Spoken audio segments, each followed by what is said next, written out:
Okay, so we are here for the second round with Eric Singer.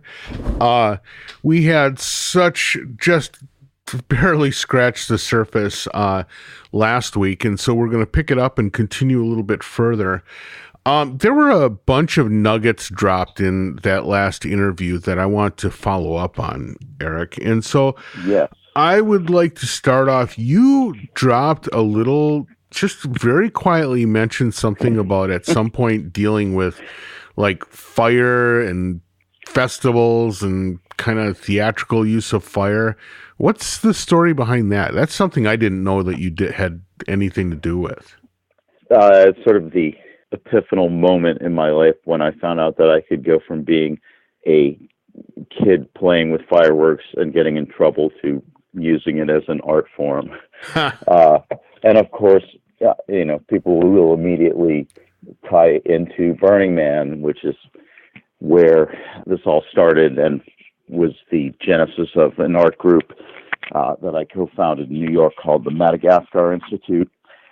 Nothing to do with the country, of course, just Dadaist kind of name. That group in the late 90s and 2000s, or the zeros, whatever they're called, was very active in Brooklyn, creating kind of an underground art scene there, having to do with all kinds of mayhem, whether it's street theater or fireworks incorporated into performances or parties with dangerous carnival rides, guerrilla theater sorts of events, warehouse parties, all of these things kind of in the service of art and mayhem.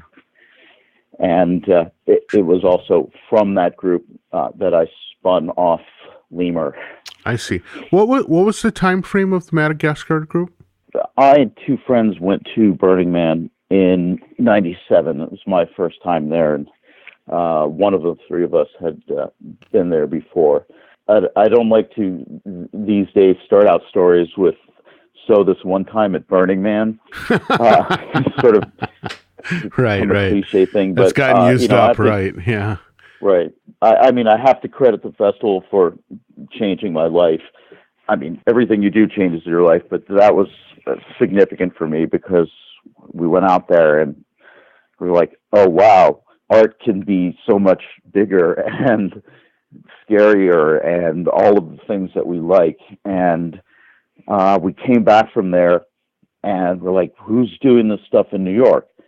Well, no one. Okay, then I guess it's up to us. And that was the beginning of this group. So it was me, Ryan O'Connor, and Chris Hackett, two other artists in New York. Mm-hmm.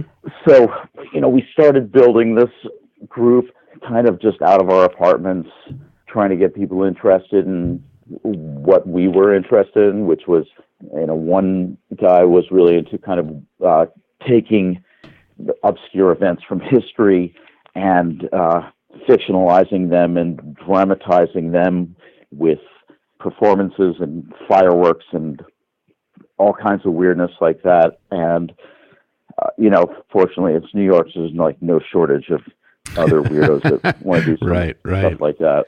Sure. So our first kind of big event was called Flaming Popes. It was a fictionalized dramatization of the rift between the Roman Catholic and Eastern Orthodox churches in the something hundreds, when there were two popes at the same time.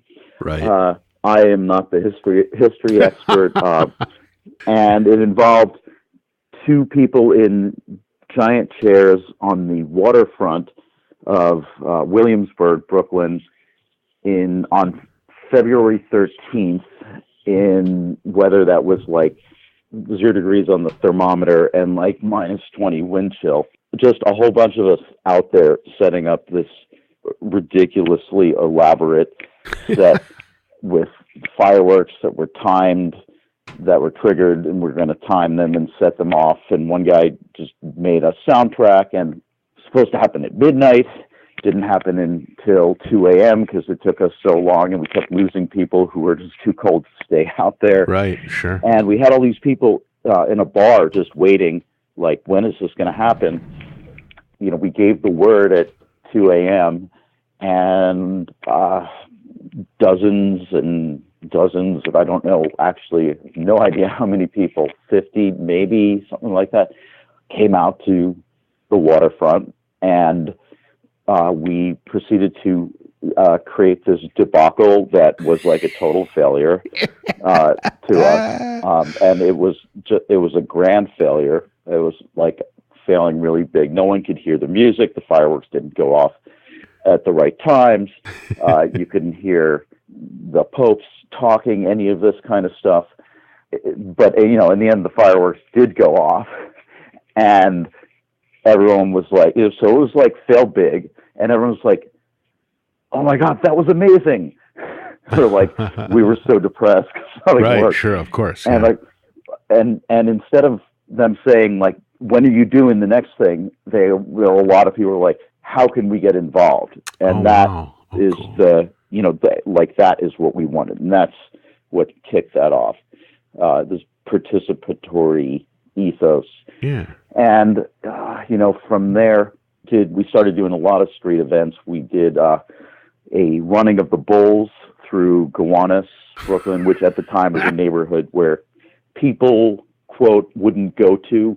Right. We went to it. We had our shop there. It was fine, but it's not the place you think of as with art events going on. And so what we did was we ran like 10 blocks up and around the corner and 10 blocks back down with a whole bunch of people with shopping carts that were turned into bulls, and people dressed like bulls, nice. and Okay. people in flamenco costumes, and just kind of everything short of an actual bull. Like all good events, fireworks in the middle of it. Oh, right. Went on to do things such as a parade through the Lower East Side in the spirit of the Italian festival, like Feast of St. Anthony kind of thing. Yeah. Would start out with a bunch of people carrying what's called a giglio, a platform that has the effigy of a saint on it, and all the people parading behind them. And, in New York, it traditionally ends with sausages and fried dough and all of that kind of stuff. So we didn't get to that part, but what we did was stage a parade with 200 people in costumes that was completely unauthorized and baffling to the couple of cops that were on the beat that night. Like, why is there a parade going on that we don't know about? Right. I mean, people really threw down for this. We all paraded through here, people in Pope costumes traditionally for us, and people in all kinds of religious costumery, a marching band, and of course that platform that we were carrying was loaded with fused fireworks. And so that went off at the end, and only one person got arrested. It was the sousaphone player, because you can't run fast with a sousaphone. Nice. But we bailed him out. No, that's hilarious. One of the things that it's hard to imagine this happening, like after the turn of the century, and especially as you get around 9/11 time. I mean, what were you still trying to do this stuff at that point, or did that kind of before, during, and after? Oh, really? So I would think they would have taken a dim view of that once after 9/11 occurred. Well,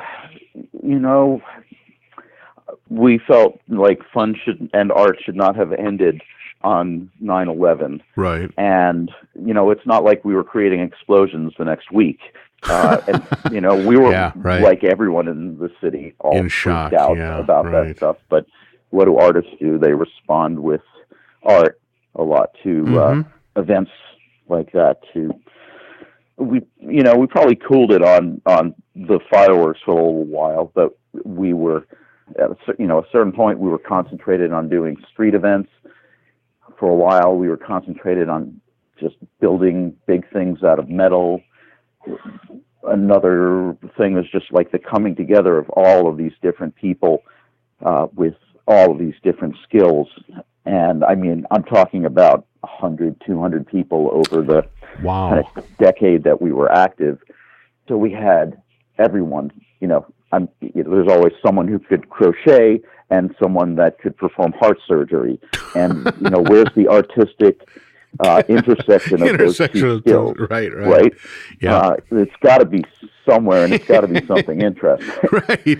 And we're not just talking about one intersection. We're talking about the idea of coming up with a concept, having a whole ton of creative people around, and saying, here's the idea, bring it, bring your creativity, bring what does running of the bulls mean to you?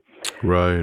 This, not original with us, certainly. This is a long lineage, the closest tradition, and where we sort of inadvertently derived a lot of this ethos. I say inadvertently because I guess I wasn't so much aware of it until much later on, was from the Cacophony Society. That's where Cacophony Society started in San Francisco. It spawned Burning Man. It spawned, and this is like a double-edged sword here, SantaCon was a cacophony event. Okay. Now it is, of course, a worldwide bar crawl. There's a book called Tales of SF Cacophony, San Francisco Cacophony, written by John Law and a few other people that were instrumental in starting that.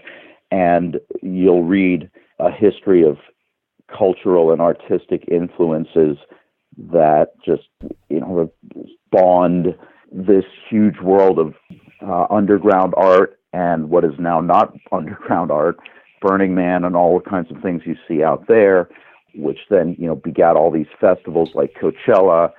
Well, what we talk about is culture jamming.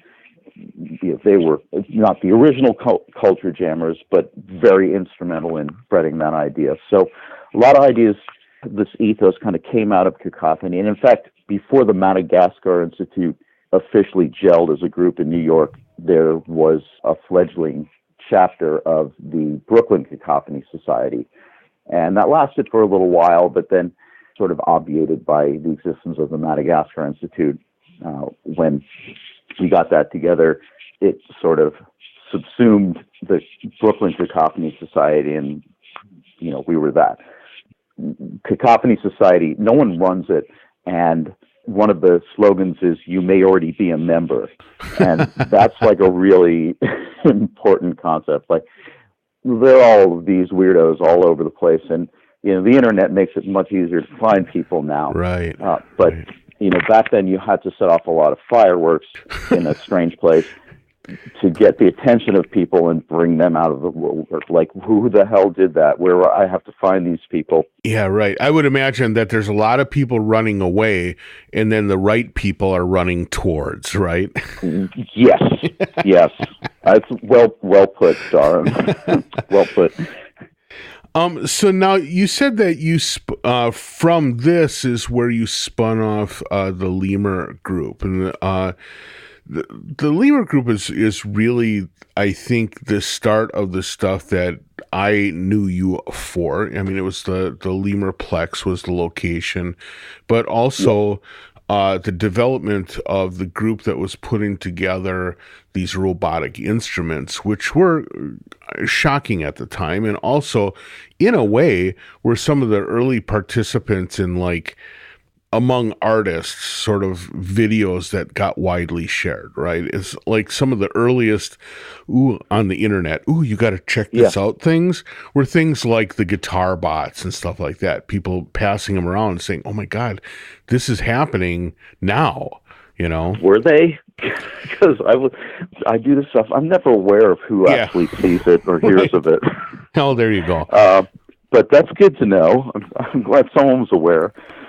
Someday I'll redo my website and put all this stuff in one place. Right. Well, we all perpetually redoing our websites. Yeah, that's the forever job of the future, right? So how did the Lemur Group get started, and who are the early participants? We had a shop in Gowanus We didn't start out that way. We started out working just ad hoc out of our apartments, doing the Madagascar stuff. And when I said we had a shop, I mean the Madagascar Institute had a shop. It was a building bought by one of the three partners, Chris Hackett, and he was nice enough to furnish the Madagascar Institute with a warehouse in Brooklyn where we could start bringing machines and welders and art supplies. And, he lived on the third floor, but from the basement, first floor, second floor was all art stuff.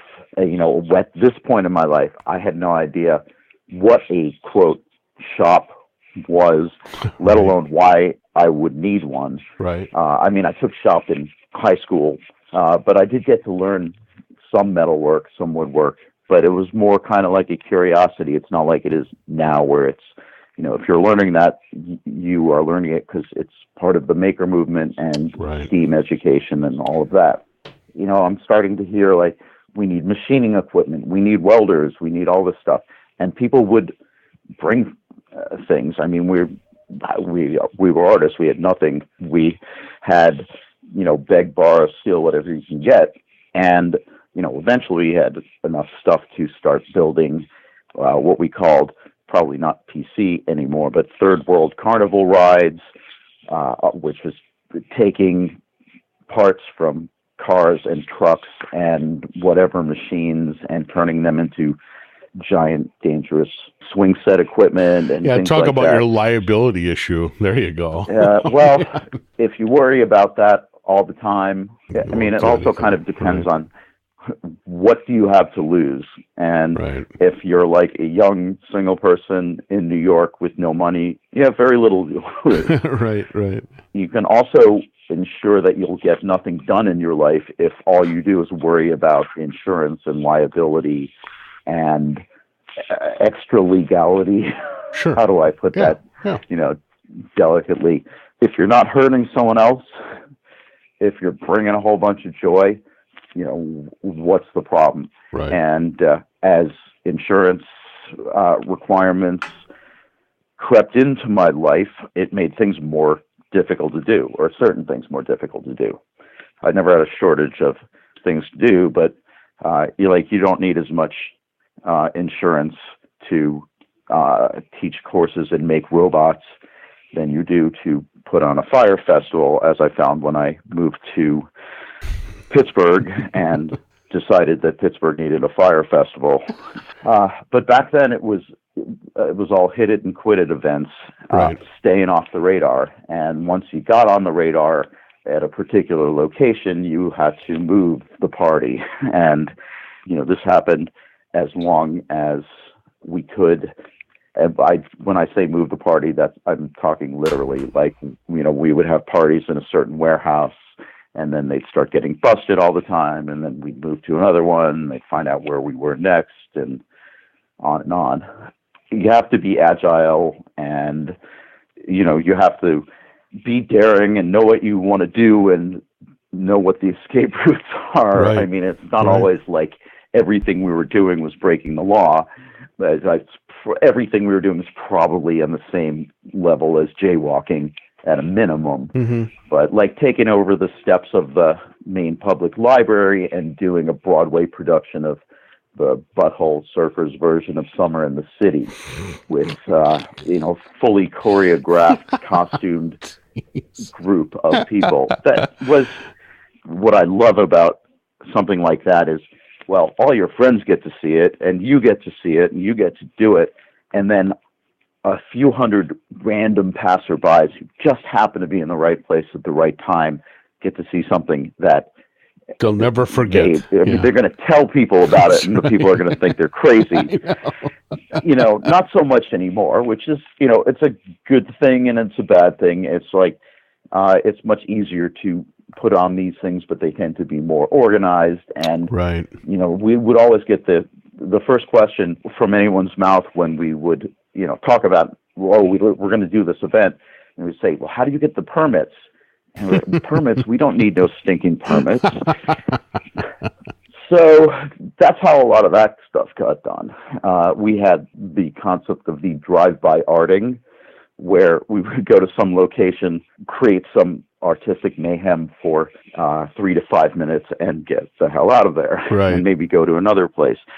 You were talking about last week how I and my friends would do something, and then years later, other people would be doing similar things and say, "Oh, you were doing this," and like, well, yeah, sort of, but the term didn't exist. So if I describe this stuff now, people say, "Oh, like flash mobs." right. I'm like, no, not really, actually, because these were all organized and took often months to put together, and we're not just like, okay, everyone show up at Kmart with a Santa suit on and pretend you're shopping, right? There's a place for both of those. They're definitely fun. I think people aren't particularly surprised by a whole bunch of Santas being anywhere now. You know, Improv Everywhere was another group that sprung up around that time and was doing things like the annual No Pants subway ride. So that's the kind of stuff we like. Upright Citizens Brigade was getting going in New York, the improv group and theater. And there were the factions of people out of there that spun off groups to do street theater. Street theater has been going on since there have been humans. This is just our own spin on it. And, you know, everyone and all of these groups have spin on it. And when we find groups that were, you know, kindred spirits, we love to collaborate. That these events would just get bigger and bigger. And then sometimes we would take them to other countries. Wow. So I don't think I ever came even close to answering your question, which was about, you know, how did Lemur get going? Get kicked in, right? So we had a shop, and we started populating it with all kinds of equipment. We were doing all kinds of things, all the things I've been talking about. And much prior to this, for a very long time, since I was a kid in some form or another, through college, through more college, making electronic musical instruments and making sound with computers and synthesizers, and was just into that really early on. When I was in Boston, I went to Berklee College of Music, kind of fell under the wing of a performer and composer and inventor there named Richard Boulanger, who composed for strange musical instruments that were electronic. And so I started building instruments and working with him and writing software for him. Came to New York, was doing more of that, and those were the kinds of controllers we talked about last time, like the Sonic Banana, which was a MIDI rubber tube, and Chimatron, and the Slimatron, and the Rototron. Basically, I have kind of two categories of instruments. If they are MIDI input devices, they're the Trons, and if they're the output devices or robots, they're the bots. The guitar bot, which we're getting onto soon, would be like the first example of the bot side of the equation. We're doing all the usual Madagascar stuff, and I start to think, well, you know, we've got these resources now, and I want to do musical things with them, and that just kind of led naturally to the idea, naturally for me, I guess, it's the idea of creating robotic musical instruments. And really, that was just kind of flipping the coin on what I'd been doing. So instead of making MIDI input devices, make MIDI output devices. Instead of making something that sends data into the computer, take the data out in the forms of compositions or generated music. And instead of playing it on synthesizers, play it on real instruments, or play it on instruments that we just made up or made out of junk or whatever. Again, that group started out as, hey, are you a bunch of people interested in making musical robots? Yeah, sure. Okay, well, let's start making them. Whatever you think is a musical robot, propose it, and we'll try to do it. At this point, I started to write grants, and really it was because I had befriended someone at the Rockefeller Foundation who was a program officer, and she had me come review a grant for another group. I did, and I was not particularly impressed by what they were doing, but they were asking for a whole lot of money, and after we left, I said, hey, maybe I could apply for like $10,000 or so to build musical robots. And she said, yeah, of course, but you should write it for 25 or 30,000. Okay, you have to tell me twice. The first grant that I wrote and got was from Rockefeller for 30,000. And if you get your first grant, especially a grant like that, it's a pretty big rubber stamp. So that was really fortunate. I kept writing grants to fund whatever various things the group was doing, probably racked up 150,000 in grants over the few years, early years of the group. Mm-hmm. So that really jump-started things. And that allowed us to buy more specialized hardcore shop equipment like a mill and a lathe and all of that. And we had the Madagascar Institute to house all of this stuff. Mm-hmm. So feeding both things now. So Madagascar Institute, people are learning how to use real metal machining tools, shop tools, all of that kind of stuff. I'm learning how to do it because I didn't know how to do any of this stuff either. But there's always, with that many creative people, there's always someone around who knows some skill that you want to learn. So you learn it and you teach other people, and it propagates, and then your abilities as an artist just get broadened because you have all of these new skills. Right. So no lack of creative people around who were also interested in music and interested in robots. That's what started the group. So we started out of the Madagascar Institute shop in 2000. The first instrument that I worked on, being a sax player, was a robotic guitar. Why didn't I make a wind instrument first? Because I love the guitar and I couldn't play guitar. So I wanted a robot to do it for me, or I don't know why. I had this concept in my head for a long time of something that could slide along strings and play them electronically or electrically or whatever. And I didn't know that what I was thinking about all those years was the guitar bot. Right. So a few of the people in the group and I started working on, how do you put a string on a piece of metal? How do you make a motor move a slider up and down to change the pitch? How do you make a pick wheel? Well, what slides back and forth? I don't know, an inkjet printer head. Okay, let's pull apart an inkjet printer. Figure it out. How that works. Right. Yeah. Right. Necessity is the mother of invention. That'll be our cliche for the first half. So it was necessary to build musical robots, and we figured it out how. So it took 2 years to make the first working prototype of the guitar bot, and even just one string of the guitar bot. And what is a guitar bot for people who are just trying to visualize it? It is a 4-string slide guitar-like instrument that doesn't look like a guitar. It's 4 aluminum sleds or boards. They're about the original one. They're 4 inches wide and 3 or 4 feet long, something like that, with a slot cut down the middle for a slider to go up and down, and a string with, a real guitar string and a real guitar tuner, and wound our own pickups and a bunch of motors that spun and had a little pick wheel on it that plucked the strings. All of that was controlled by a board that I built and one of my collaborators programmed, and that board just took MIDI in, and if you said play a G, the string would slide to a G and pluck it. That simple.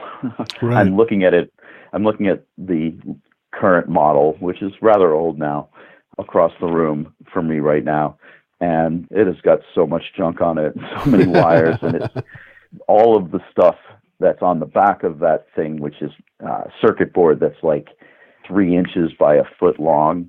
Of course, now that's it could be done on a credit card. Right. It could be done on something the size of an Arduino.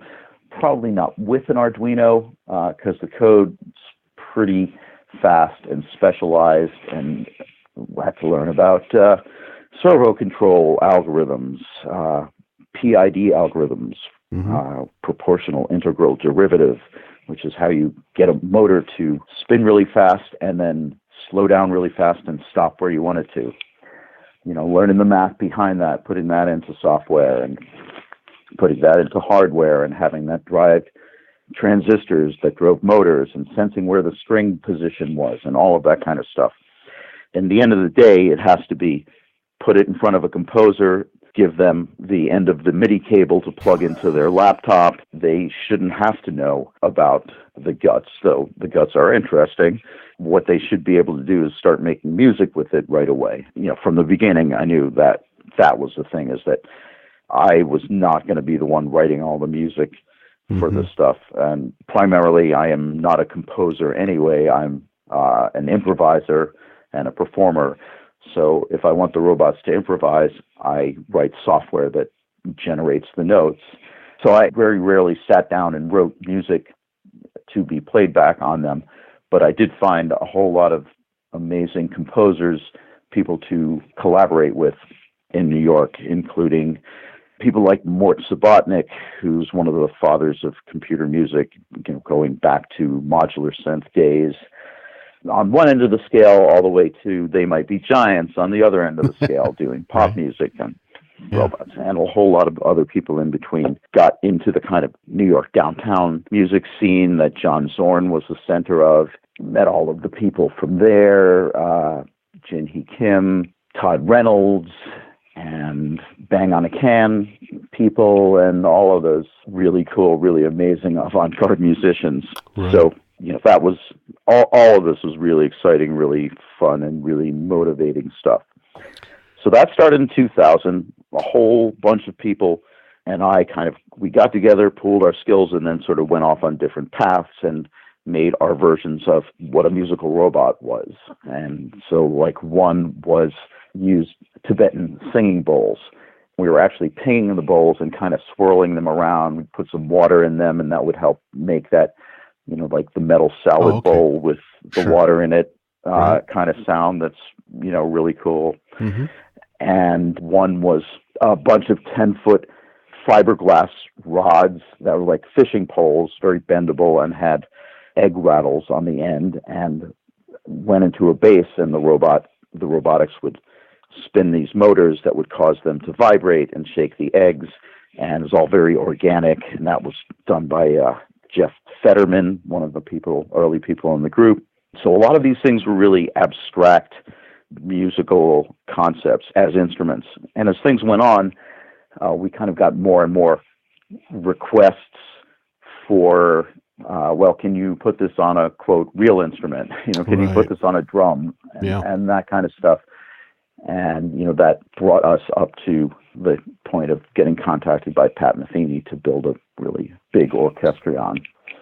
Right. So before we go there, I just want to ask a couple of questions about these bot instruments.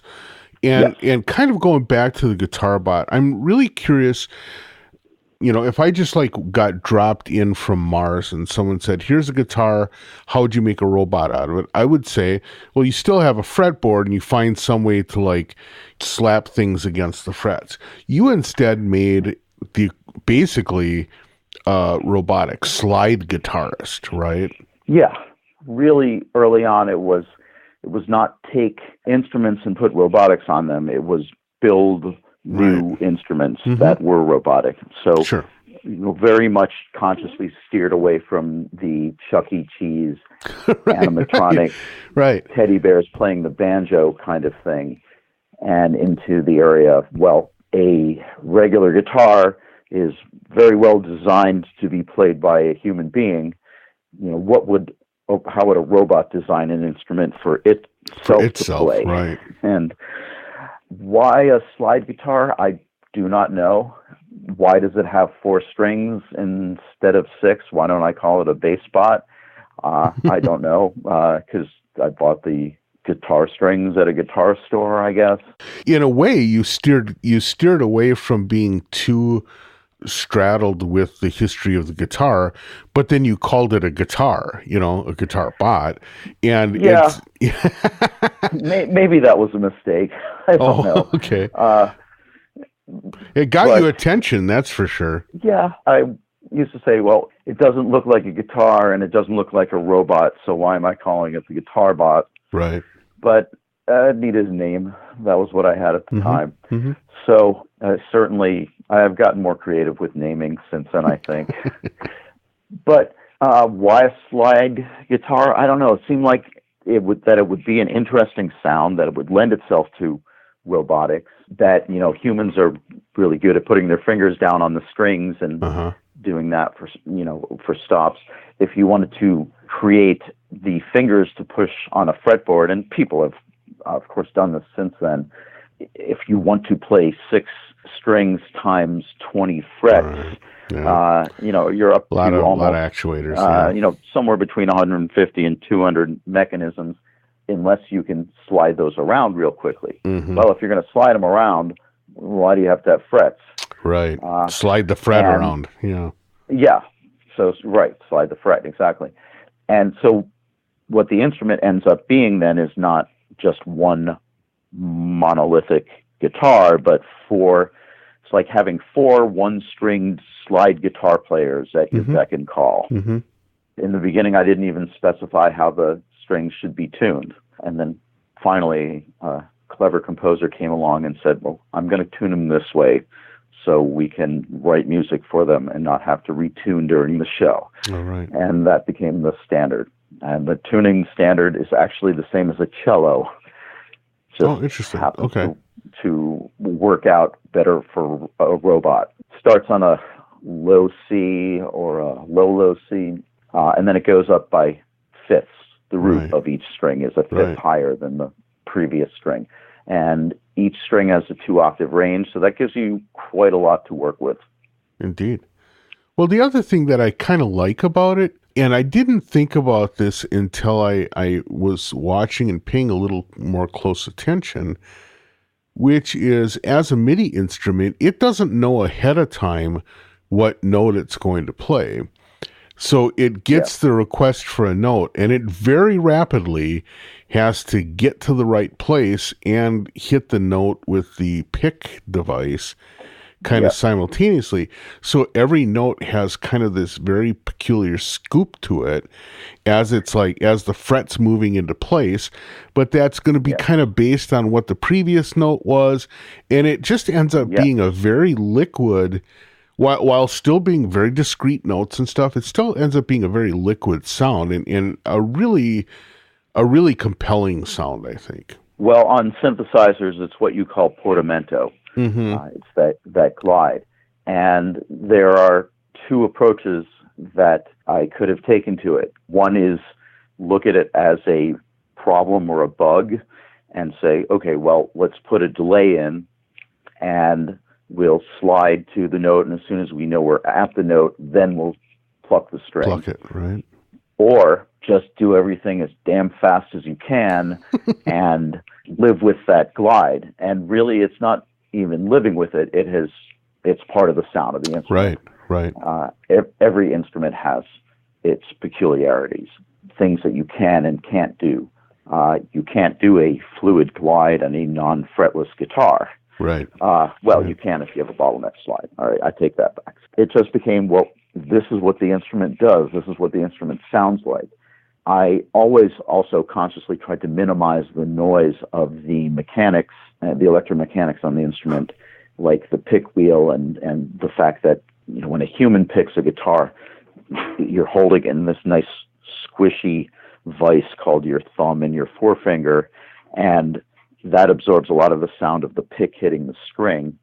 When you have picks spinning on a wheel going pluck, pluck, pluck, pluck, there's 4 picks on each block, and it turns a quarter turn to pick the string each time. It's hard metal holding a pick in a specific place.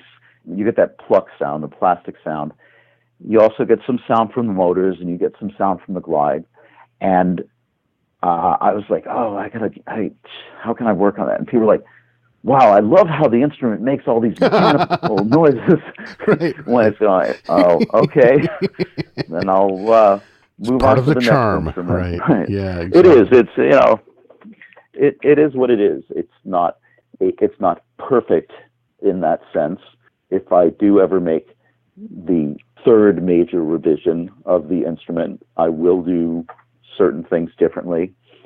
I will actually try to minimize. I'll try to make the mechanical noise even less than it is now, because it is a lot. But I mean, if you record it, obviously you don't hear any of that unless you consciously record the live in the studio sounds of the motors. If you go straight into a board with it, you get the sound of the strings. Right. If you perform in a large hall, and especially if there are other instruments playing, and you're running it through a sound system, you don't hear those noises. If you're in a small room, a small club, you hear them all, and a lot of people like that. Right. That brings us to the Pat Metheny Orchestrion. That is a room full of gear. That's a pile of stuff. Did Yes. you and the Lever team develop all of it, or was it a collaboration with other builders? We developed most of it. The way it happened was Pat emailed me first, and I was like, oh, cool, Pat Metheny. I listened to him growing up. I was a jazz player, and he was an amazing instrumentalist, and I had 10 of his albums, seen him in concert, all that stuff. I was like, wow, this could be a cool thing. And I think I said last week, he said, so I want a robotic orchestra that plays all these different instruments. And I said, okay, we can do that. And he came by, and he saw a lot of what we had done before. So that informed a lot of what he wanted in terms of the instruments. So although there were a lot of just traditional kind of retrofitting of drums and cymbals and mallet instruments and things like that, there were some of the other stranger things like shakers and strummers and a few things like that. And during the year that we were building things, he went out and he found some other makers creating some other kinds of instruments that he wanted to include in this as well. So in the end, there are a few pieces in there that were made by other people, other groups. Most of what you see there, we created in that first year. We started the conversation in 2008. We built all of that stuff throughout 2009, and then through 2010, he toured with it through 3 continents, 150 dates. And at the end of it, I said, so how did they hold up? And he said, your instruments were the least of our problems. Oh, interesting. So good. That's fantastic. A good and sort of necessary endorsement, because if they'd fallen apart, so would my reputation have fallen apart. And your business, right? Indeed. Yeah.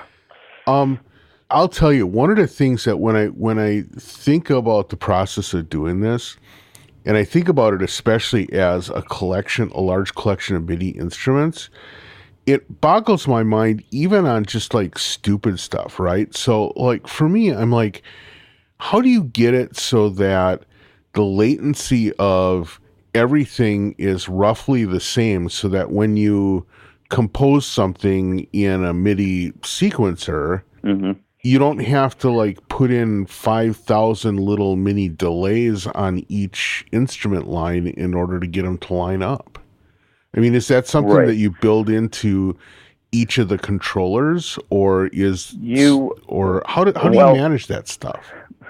My approach was to make everything work as fast as possible and just minimize that delay to the point where it is not particularly musically significant. Okay. So the percussive instruments, their delay is, something like 25 milliseconds.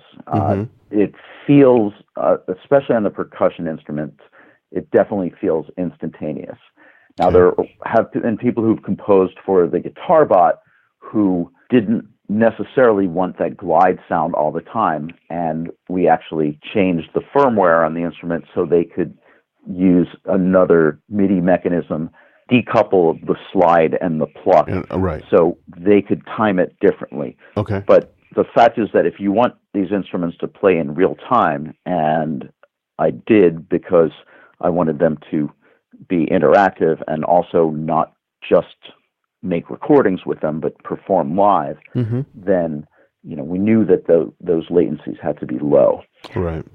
That meant we're experimenting with a lot of different electromechanics. Yeah. Different motors and different solenoids, and sourcing that stuff. I mean, it's difficult to source exactly the right stuff that you want now. Back then, it was incredibly hard. I got lucky that I found a motor. I didn't realize how lucky until I tried to make the second model of the Guitar Bot, and that particular motor had been discontinued. Did not realize how lucky that I had gotten to find a motor that was fast and powerful enough and didn't require a huge amount of power to run it. Right. It's like the 3-point. I somehow managed the 3 points of the triangle. But I mean, this is like literally go to the Jameco catalog or the DigiKey catalog or whoever it was back then, and order 20 motors, try them all out, and return 19 of them. Yeah. Or keep them because you're going to need some other motor some other time. At some point, right.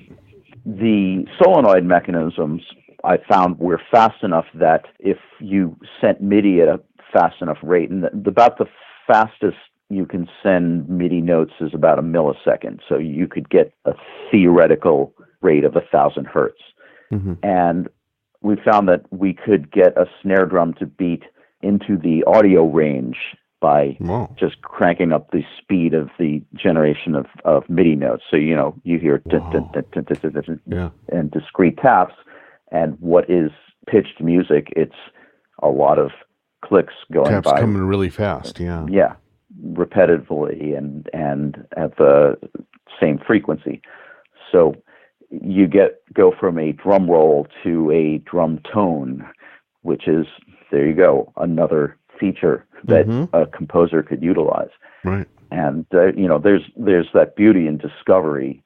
Of course, Bob Moog made the synthesizer, the early synthesizers that he did not knowing what people were going to do, and the people who got them didn't know what they could do. And the beauty is when you experiment with things and you find out what their features are, what were their features supposed to be, what were their features not supposed to be, but they are, and why not use them? It's always, you're in a box and you push out as far as you can. Right. Well, and it sounds like you've always been involved a little bit with co-discovery too. Not working by yourself, but working in conjunction with other people that that kind of stuff can kind of blossom as well. Yeah, definitely. I love working in that environment. I also love working on stuff obsessively myself in my, mad scientist lab and that kind of thing. One of the strange things is that I've never felt like I was particularly good at managing large groups of people, but I seem to keep getting myself into situations where I have to do that.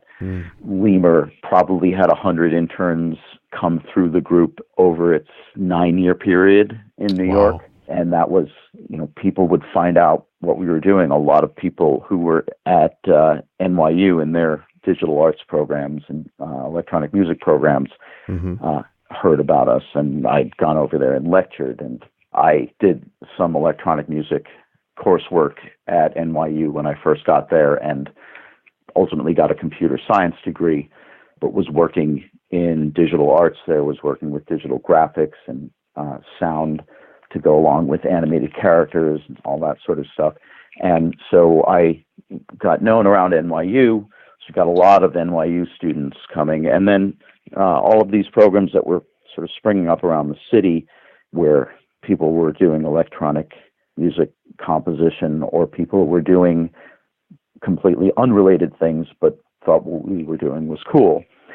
To me, really, the requirement for being part of the group, requirements number 1, 2, and 3 were showing up. If you show up and you are not completely incompetent or dangerous, we'll teach you, respect the tools, and we'll teach you how to use all of them. Yeah, you're supplying free labor, and then, eventually you're supplying creativity. but what you're getting back in return is a whole lot of skill and knowledge. Right. That's always been really important to me. I hear about, artists that get credit for doing some giant piece, and then you hear, oh, well, actually it was conceived of and done by his studio assistants. So that kind of thing always bugged me. I was like, no, I want it's more fun.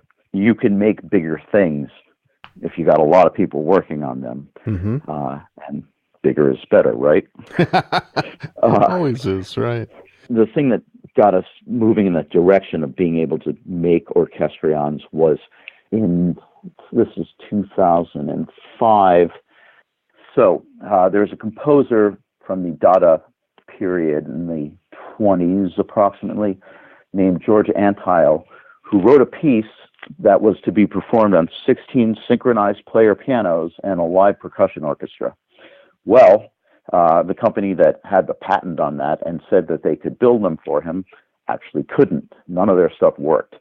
So we ended up rewriting it for one player piano, and throughout his life it was performed several times with that second edition. So a guy named Paul Lehrman from Tufts University in 1999 revived the original score, and by that time you had Yamaha disclaviers, and if you became friends with the Yamaha disclavier rep, you could get 16 of them into a concert hall.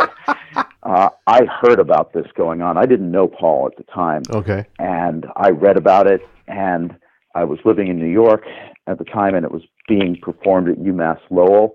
I got in a car and I went, and I didn't even know if I could get a ticket because they said it was, quote, sold out. Really, It was just like a whole bunch of tickets reserved for students, whatever. I was going to sneak in. I didn't care. Whatever, right. Yeah. Right. It was mind-blowing, of course. It's a 23-minute piece, and it's performed, driven by the score of the player pianos, which, of course, were translated into a MIDI score. And then there's the poor percussion orchestra, and UMass Lowell has a fantastic one that plays all of the percussion parts, which include 3 xylophones, 4 bass drums, a gong, airplane propellers, doorbells, and a siren. I think that's everything. So that's what that performance was. And then, of course, they had all those instruments in the same place, so they had some other composers create pieces for them. Okay. And they did some works for 2-player pianos that were written by Conlon and Caro, famous composer who composed almost exclusively for player pianos and got them to do inhuman sorts of playing. Kind of one of the first guys to do what we would call sequencing now, but he was doing it with first with like a razor blade and a roll of paper, and then eventually one machine he had built to punch the rolls. So went to that performance, blew my mind. Wasn't making anything like that at the time. This was in 99. Over the years, ran into Paul at a conference and like, oh my God, you did that George Antile piece. The piece is called Ballet Mécanique. At this point, I had started in musical robots, and we knew right away where this had to go at some point. In 2005, the Smithsonian was hosting the traveling Dada art exhibit that also was in New York and then probably LA. Not sure whether they went to 3 locations, but the Smithsonian wanted to do a version of Ballet Mécanique. It was actually, the original one was supposed to be a collaboration between Antile and Fernand Léger, who's a filmmaker from that era, Dada's filmmaker, but they never talked to each other during the collaboration, which is sort of brilliant. It was just, Antile went off and wrote this piece, and Léger went off and made a movie, and then they put them together. Right. And, nothing synchronized. They were different lengths, all that stuff, but hey. Your Dada dollars at work, right. Yeah.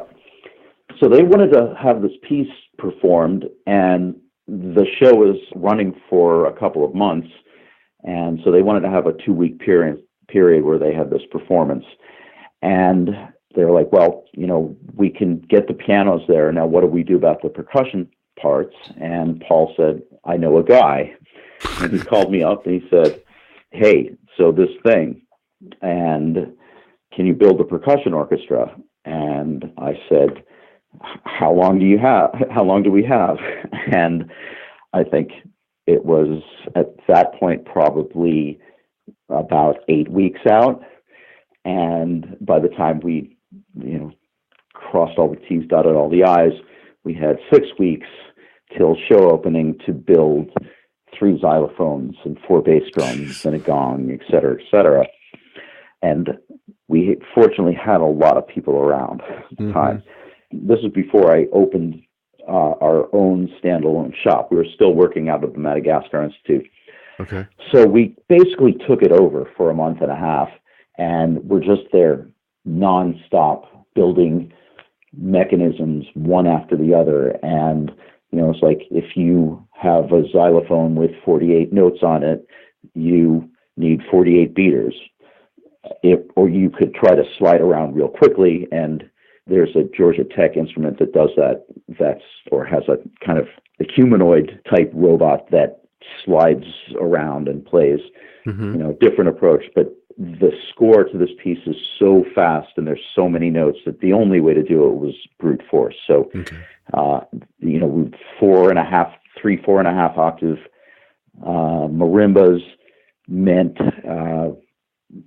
I'm not going to do the math, but 150 or so solenoid mechanisms that had to be made, which means that each beater and pivot and spring and everything that went into it needed to be invented, made, tested, and then repeated 150 times. Well, that's a great way to learn machining, I'll tell you, is, okay, so we need a 3-inch piece of metal with a slot down the middle and a hole drilled on the end. Make the metal first. Good. You got a few. Those suck. Throw them out, and you got the hang of it. Okay, now make 50 of those. Okay, now put 50 slots in them. By the time anyone is done doing that, they're real good at using that mill. I was going to say they got their master's degree there. Yeah, there's no training like that. Just doing it. And there's no motivation like you're getting paid a bunch of money and the show goes on in 6 weeks. So sink or swim. So we made all of those instruments and we carted them down to, I said the Smithsonian, but it's the National Gallery of Art. Carted it all up there and set it up and made sure it worked and got to see the first couple of performances of it. And it's just automated. There's a computer workstation in a box, and at certain times during the day, someone goes over, opens it up, and presses the space bar. They wanted just a 10-minute excerpt of the piece. It's 23 minutes long, but it is 23 minutes of insane cacophony. Right. It's a brilliant piece. I mean, I love it, but not every museum goer wants to hear all 23 minutes. Sure. Right. So we got it all together, brought it down there. We got to watch our work do these amazing performances, and for just a few moments step back and watch what was going on, just watch the performance, because when you're making them, you're just inside and you cannot see the forest, and just the kind of amazement of our own work and going, wow, oh my God, how is this even working? Well, we know how it works, but how's it working? Is it actually working? So it was supposed to run for 2 to 3 weeks. After it was up for 2 weeks, they called us and said, can we keep it for another 2 months? And so it ran throughout the whole exhibition without breaking. This is another requirement for any of these things. They cannot be fragile. That is what I would sort of consider our first, quote, orchestrion. Orchestrion is an ancient term, and it just refers to a collection of automated instruments. Okay. And mechanical orchestrions date back to some year that has, a 1 followed by a low integer, followed by a couple of zeros. 1500s, 1600s, not sure, but what they were being powered by was water wheels, things like that, or monkeys, or, donkeys, or whatever they had. And if you ever get a chance to go to a place, and there are a bunch of them around the world, where you can see some of these creations. There's one right outside Pittsburgh we're really lucky to have. These incredible mechanical instruments, where you wind up a spring and then they play, and it's not just player pianos, but it's player violins and player drums and player everything. So how do you do this stuff when you're an electrical engineer and you get into robotics? You use the power of electricity, and it's just continuing this fascination and tradition of automated instruments, not, in any way to replace musicians, but to make music in new ways. One thing I would always get this question in interviews, well, are you going to put musicians out of business? And I said, I've never woken up one morning to find out that the robots have formed a band, composed a bunch of music, and are going on the road without me. So we've always collaborated with a lot of musicians. Yeah. The best stuff I think that we got to do was when we had a musician who was a composer and a live performer that would do duets or collaborations between humans and robots. It's just fun. Whatever the disadvantages might be to hauling around a whole bunch of metal and all of the, peculiarities and nuances that come out of that, there is the beauty of actually seeing these things perform live and hearing the sound coming from them live and having them integrated with other musicians. One of the early collaborations was with a Juilliard violinist professor named Mari Kimura, who wrote an interactive piece that was what I'd call a solo for two people, one of them being a robot, or a duo for one person. Not quite sure how to characterize it, but she played violin. She wrote software on her computer that listened, quote, to what she was playing on the violin, analyzed that, transformed it in various ways, and generated music to the guitar bot. So she is performing her part. The guitar bot is responding through a set of improvisational rules. And of course, it's never the same twice. And she never knows exactly what's going to come out. She has certain ideas and certain effects, and she's scored the piece. So certain kinds of things happen at certain points in time. But there are also the variations of one, explicit randomness that you put in the code if you do that sort of thing, and also it reacting to the fact that a human is never going to play the same thing exactly the same way every time, or that human might be improvising and they're definitely not playing the same thing and doing that intentionally. What you have in the computer are the rules for how it should respond. But Mari said she loved and got into this feedback loop of where she would play something and the guitar would respond in a certain way, and she would be like, oh yeah, well here, how about some of this? And that sort of back and forth interplay, like a really amazing, unique experience at that time for an instrumentalist. Man, we're burning through time here, so we're going to have to kind of shoot forward pretty quick. Let's talk about your move from New York. So at some point you decided to head to Pittsburgh. What was behind that? Well, I had a long run in New York, was there for 15 years. I didn't grow up in Pittsburgh, but I went to Carnegie Mellon, so I knew the city. Right. Yeah. And around 2008, as the recession started and the economy started to crumble, by 2009, I and my family kind of realized, oh, well, we can stay in New York and go bankrupt, or essentially pay to do what I love, right. Or go to a place that's cheaper and, rebuild. My wife at the time was a therapist, and she started a private practice here. And I came here kind of not knowing exactly what I was going to do. Started out talking to people about creating a makerspace, but it was 2009, and probably a lot of people in New York knew what a makerspace was by then, but not in Pittsburgh. Sure, you know, of course. The coasts, things happen on the coast first, and they eventually wash across the country to all of the other cities. So Pittsburgh lags. So I was saying, hey, I want to start a makerspace. And I went to the foundations. They said, what's a makerspace? And so the first try didn't work. Next time I came around, it was like, all right, well, we know what a makerspace is, but we don't know why we would need one. Mm-hmm. And then the third time I came around, a couple of years after that, Tech Shop was going to open in Pittsburgh. And they announced it about 2 years before they actually opened their doors. So I went the third time I went to the foundations, and they were like, yes, we know what a makerspace is. Tech Shop's bringing us one.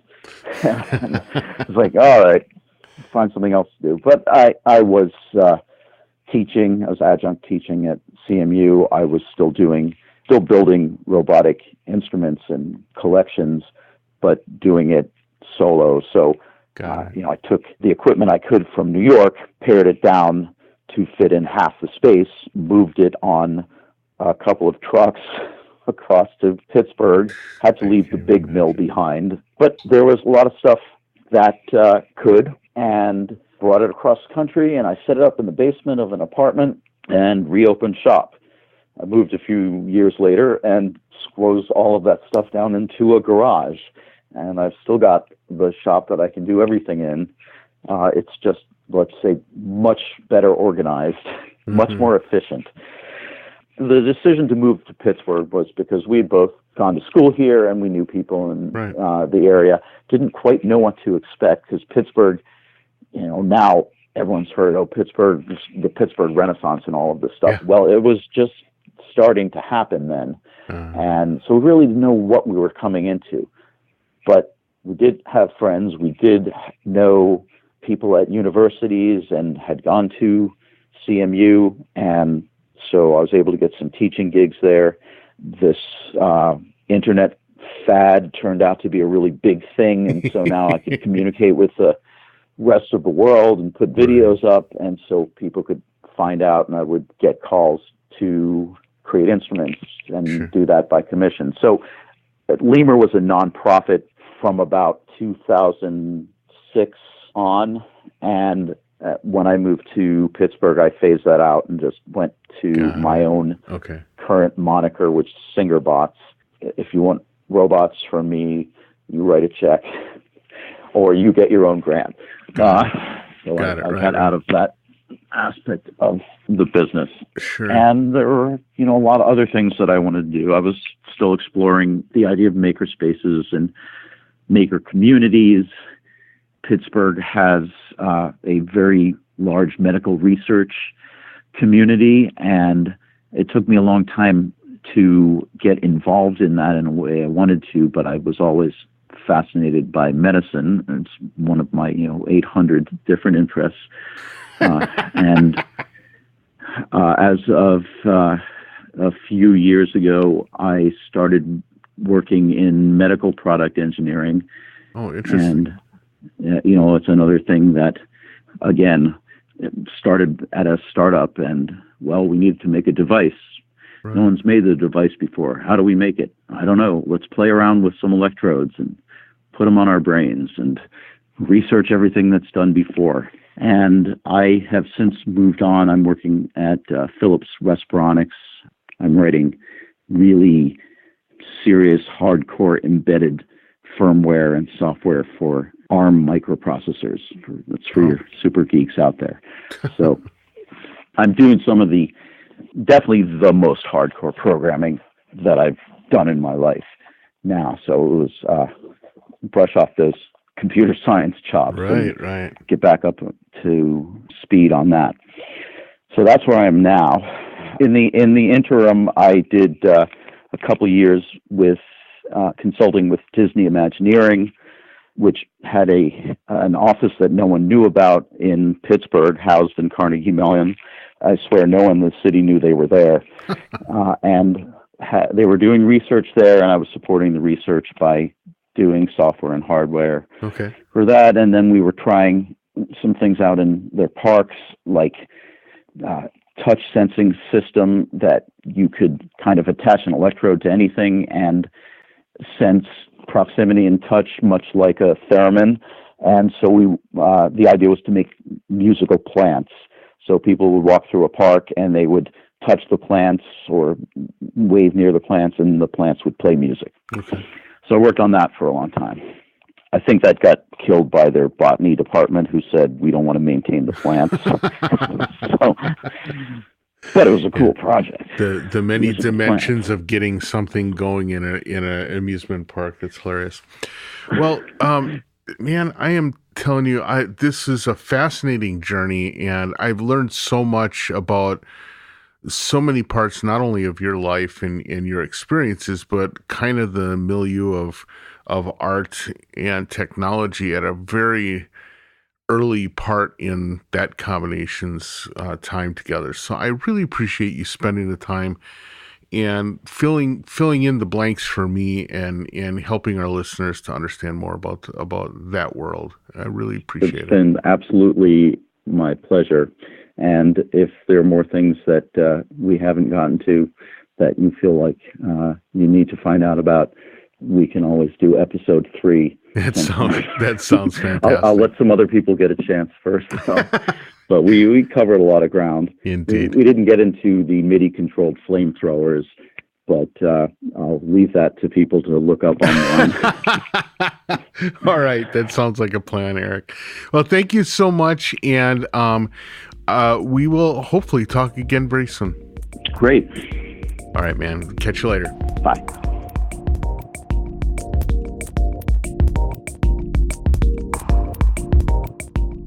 Rewiring the patch bay this weekend, so unfortunately I'm going to have to use the headset mic for this outro. So many thanks to Eric for this 2-parter. It's an unbelievable view into not only the mind of one of the original makers, but also a look into the society and community and sort of structure of the world at the time that all this was happening. I hope that if you haven't yet taken the opportunity, you'll go take a look at the SingerBot site, take a look at Eric Singer's work. It's amazing, and it's an important part of the history of the things that we're all into. This has been an amazing opportunity. I want to thank my friends at Cycling 74. I want to thank my friends at Synthtopia and CDM and all the other people that help spread the word on the podcast. And I want to thank you, the listeners, for showing up every week, for the great emails that I get, for the great social media posts that I see. I really do appreciate it. With that, I'm going to let you go. Have a good one. And I'll see you next week for the final show of the year.